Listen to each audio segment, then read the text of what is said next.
नमस्कार विद्यार्थी मित्रांनो, विज्ञान आणि तंत्रज्ञान भाग 1 प्रकरण 6 प्रकाशाचे अपवर्तन। या प्रकरणामध्ये आपण प्रकाशाचे अपवर्तन, अपवर्तनाचे नियम, अपवर्तनांक व प्रकाशाचे अपस्करण या घटकांचा अभ्यास करणार आहोत। या आधीच्या इयत्तेमध्ये आपण प्रकाशाचे परावर्तन म्हणजे काय हे अभ्यासलेले आहे। ज्या क्रियेमध्ये एखाद्या पृष्ठभागावर पडलेले प्रकाश किरण त्या पृष्ठभागावरून परत फिरतात त्या क्रियेला प्रकाशाचे परावर्तन असे म्हणतात। प्रकाश परावर्तनाचे नियम कोणते आहेत?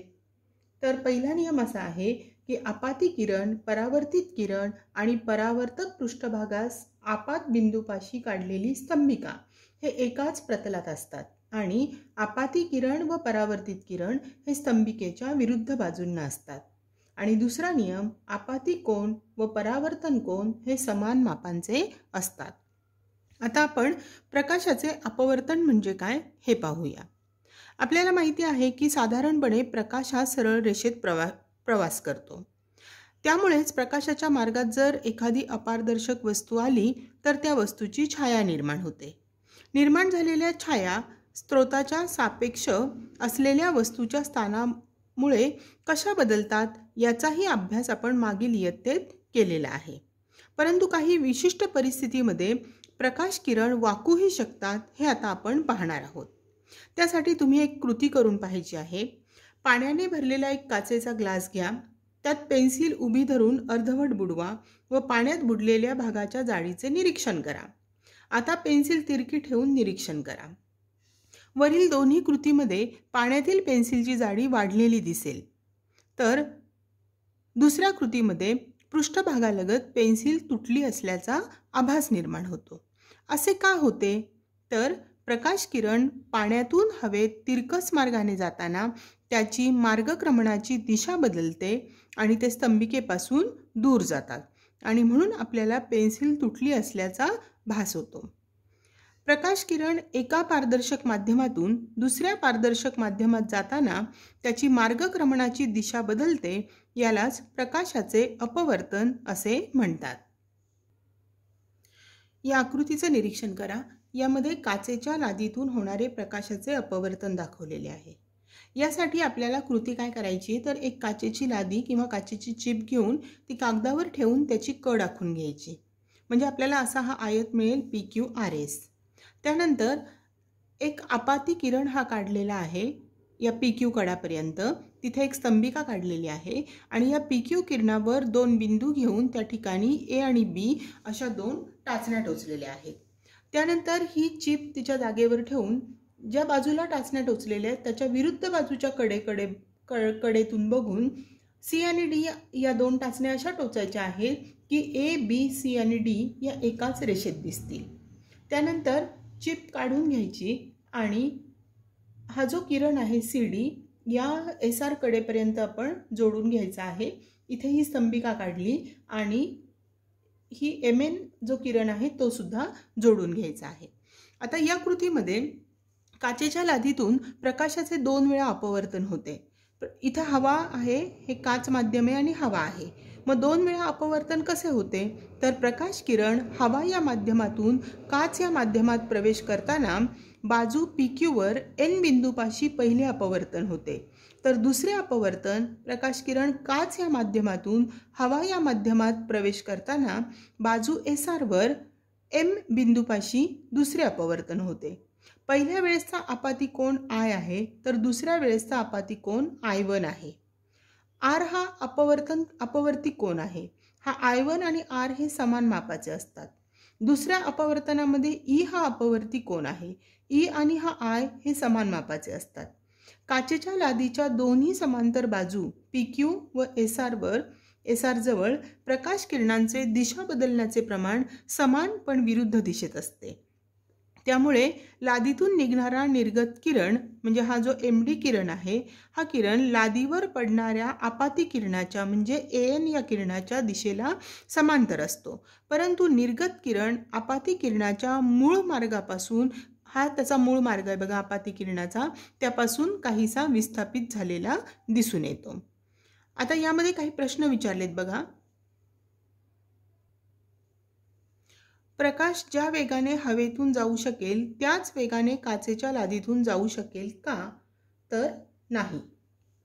सर्वच माध्यमांसाठी प्रकाशाचा वेग सारखाच असेल का? नाही. प्रकाश आणि माध्यमाचे कण यांच्यातल्या अंतरक्रियेमुळे सर्वच माध्यमांसाठी प्रकाशाचा वेग सारखाच असणार नाही. आता आपण अपवर्तनाचे नियम बघूया. इथे आपल्याला आकृतीमध्ये हवेतून काचेत जाणारा किरण दाखवलेला आहे.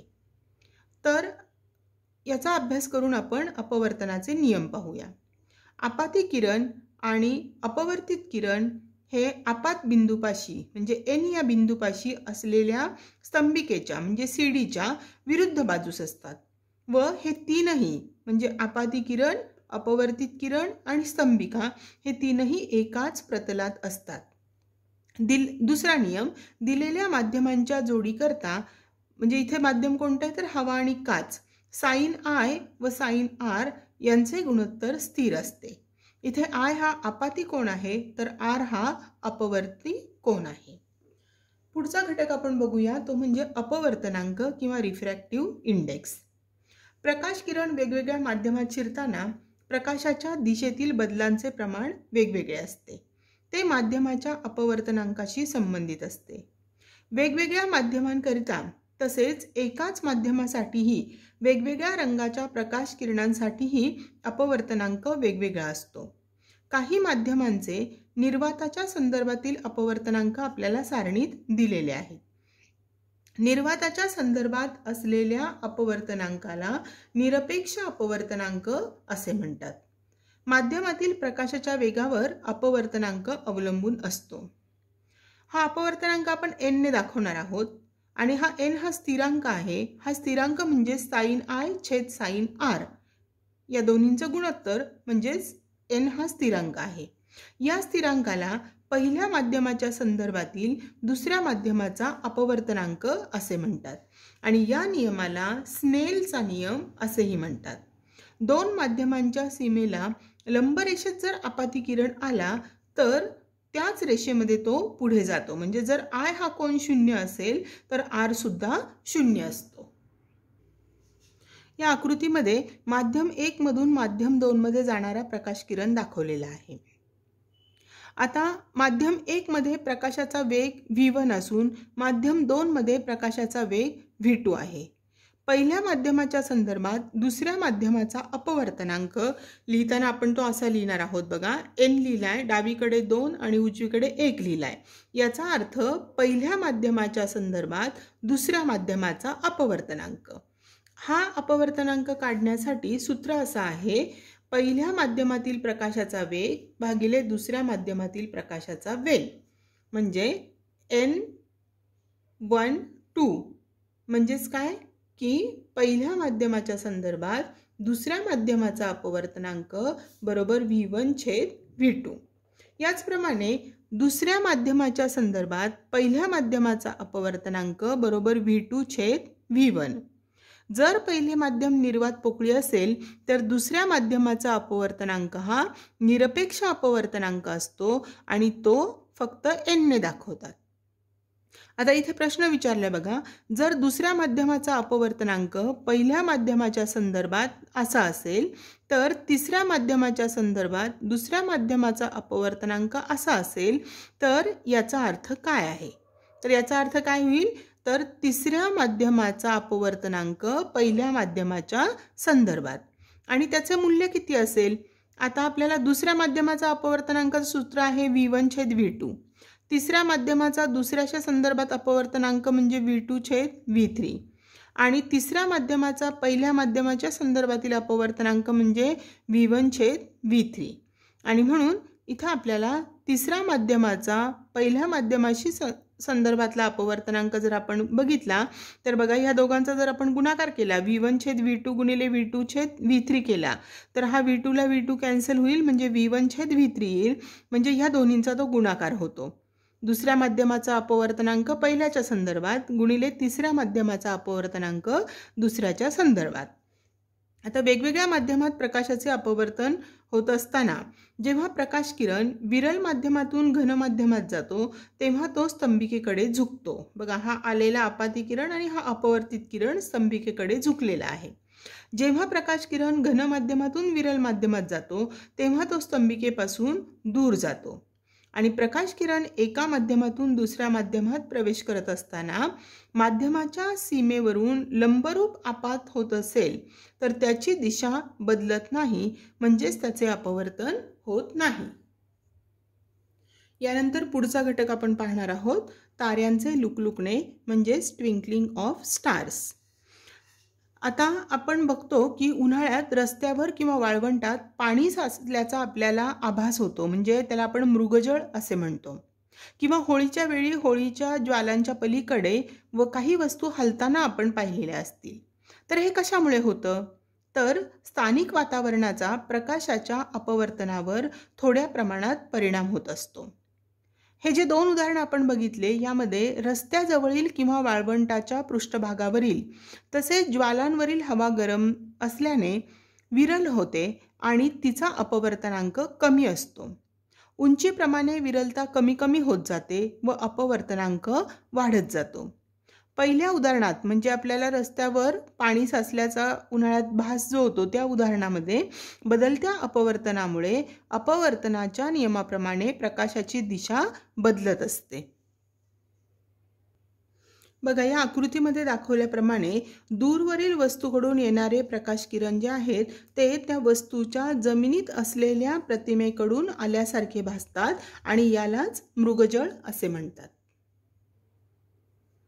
वातावरणाचा प्रकाशाच्या अपवर्तनावर होणारा एक परिणाम म्हणजे ताऱ्यांचे लुकलुकणे होय. तारे स्वयंप्रकाशित असल्याने चमकतात व सूर्यप्रकाश नसल्याने रात्री आपल्याला दिसतात. तारे आपल्यापासून खूप जास्त अंतरावर असल्याने ते प्रकाशाचे बिंदुरूप स्रोत असल्याचे जाणवतात. वातावरणातील हवेचा अपवर्तनांक जमिनीकडे येताना वाढत जातो कारण हवेची घनता वाढत जाते.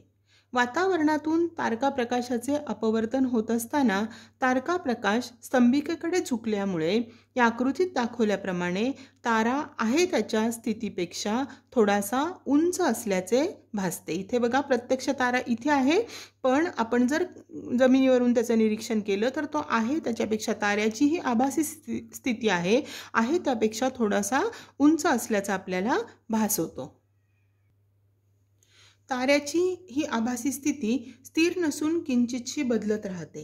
याचे कारण म्हणजे हवेची सतत होणारी हालचाल तसेच घनता व तापमानातील बदलामुळे वातावरण स्थिर नसते. त्यामुळे एखाद्या भागातील हवेचा अपवर्तनांक सतत बदलतो. अशा प्रकारे अपवर्तनांकात होणाऱ्या बदलामुळे ताऱ्यांची आभासी स्थिती व प्रखरता सतत बदलत असते व त्यामुळे तारे लुकलुकताना दिसतात. पण ग्रह मात्र आपल्याला लुकलुकताना दिसत नाही. याचं कारण ते आपल्यापासून ताऱ्यांच्या तुलनेत बरेच जवळ असतात. त्यामुळे ते एक बिंदुस्रोत नसून बिंदुस्रोतांचा समूह असतात. वातावरणातील बदलत्या स्थितीमुळे यातील काही बिंदू अधिक तेजस्वी तर काही कमी तेजस्वी दिसतात व त्यांचे स्थानही बदलते. पण त्यांची एकूण सरासरी प्रखरता स्थिर राहते तसेच त्यांचे सरासरी स्थानही स्थिर राहते आणि म्हणून ग्रह लुकलुकत नाहीत. आता या आकृतीचं निरीक्षण करा. त्यामध्ये सूर्योदयाची स्थिती दाखवलेली आहे. सूर्योदय होणे म्हणजे सूर्याचे क्षितिजाच्या वर येणे असे आपण मानतो. या आकृतीत दाखवल्याप्रमाणे सूर्य हा क्षितिजाच्या थोडा खाली असताना त्यापासून येणारे प्रकाश किरण जे आहेत त्या प्रकाशाचे पृथ्वीच्या वायुमंडळात येताना अपवर्तन होते आणि हे अपवर्तन झाल्यामुळे प्रकाश वक्र मार्गाने आपल्यापर्यंत पोहोचतो आणि त्यामुळे आपल्याला सूर्य क्षितिजावर येण्यापूर्वीच दिसू लागतो. तसेच सूर्यास्ताच्या वेळेसही घडते. आपल्याला सूर्य क्षितिजाखाली गेल्यावरही काही काळ दिसत राहतो. अशा पद्धतीने वेळेआधी होणारा सूर्योदय व उशिराने होणारा सूर्यास्त यांचे स्पष्टीकरणही आपल्याला वातावरणीय अपवर्तनाच्या आधारे स्पष्ट करता येते. आता आपण पाहूया प्रकाशाचे अपस्करण म्हणजे काय, डिस्पर्शन ऑफ लाईट. आपल्या कंपासमधील प्लॅस्टिकची पट्टी प्रकाशात डोळ्यासमोर धरून हळूहळू तिरकी करून पाहिली तर आपल्याला प्रकाशाचे वेगवेगळ्या रंगात विभक्तीकरण झाल्याचे दिसून येते. प्रकाश विभक्त झाल्यानंतर मिळणाऱ्या वेगवेगळ्या रंगाचा क्रम हा तांबडा, नारंगी, पिवळा, हिरवा, निळा, पारवा आणि जांभळा असा असतो. थोडक्यात लक्षात ठेवताना आपण त्याचा अद्याक्षर जर घेतलं ता, ना, पी, ही, नी, पा, जा असा आपण तो लक्षात ठेवू शकतो. प्रकाश हा विद्युत चुंबकीय प्रारण आहे हे आपण शिकलेलो आहोत आणि तरंग लांबी हा या प्रारणांचा महत्त्वाचा गुणधर्म आहे. आपले डोळे ज्या प्रारणांना संवेदनशील आहेत त्या प्रकाशाची तरंगलांबी 400 नॅनोमीटर ते 700 नॅनोमीटरच्या दरम्यान असते. या दरम्यान वेगवेगळ्या तरंगलांबीची प्रारणे आपल्याला यावर सांगितलेल्या रंगामध्ये वेगवेगळ्या रंगात आपल्याला दिसत असतात. यामध्ये तांबड्या किरणांची तरंगलांबी सगळ्यात जास्त म्हणजे 700 नॅनोमीटरच्या जवळ असते, तर जांभळ्या किरणांची तरंगलांबी सगळ्यात कमी म्हणजे 400 नॅनोमीटरच्या जवळ असते आणि 1 नॅनोमीटर म्हणजे 10⁻⁻⁹ मीटर. निर्वात पोकळीत सर्व वारंवारतेच्या प्रकाश लहरींचा वेग सारखाच असतो, परंतु पदार्थ माध्यमात या प्रकाश लहरींचा वेग सारखाच असत नाही. त्या निरनिराळ्या वेगाने मार्गक्रमण करत असतात आणि त्यामुळे माध्यमाचा अपवर्तनांक वेगवेगळ्या रंगांसाठी वेगवेगळा असतो. जरी पांढरा प्रकाश काचेसारख्या एखाद्या माध्यमावर आपाती असेल तरी सुद्धा निरनिराळ्या रंगांच्या प्रकाशासाठी अपवर्तन कोनाचे माप हे निरनिराळे असते आणि म्हणूनच सूर्यापासून येणारा पांढरा प्रकाश सुद्धा जेव्हा हवेतून कोणत्याही अपवर्तन माध्यमात प्रवेश करतो तेव्हा तो 7 रंगांच्या वर्णपंक्तींच्या स्वरूपात बाहेर पडतो. पदार्थ माध्यमात प्रकाशाचे आपल्या घटक रंगात पृथक्करण होण्याच्या प्रक्रियेस प्रकाशाचे अपस्करण असे म्हणतात. सर आयझॅक न्यूटन यांनी सर्वप्रथम सूर्यप्रकाशापासून वर्णपंक्ती मिळवण्यासाठी काचेच्या लोलकाचा म्हणजे प्रिझमचा उपयोग केला. जेव्हा अशा शुभ्र प्रकाश लोलकावर आपाती असतो तेव्हा वेगवेगळे रंग वेगवेगळ्या कोनातून वळतात आणि या 7 रंगांपैकी लाल रंग हा सर्वात कमी वळतो तर जांभळा रंग हा सर्वात जास्त वळतो. त्यामुळे प्रत्येक रंगाचे किरण वेगवेगळ्या मार्गाने बाहेर पडतात आणि विभक्त होतात आणि आपल्याला 7 रंगांमध्ये वर्णपंक्ती मिळते.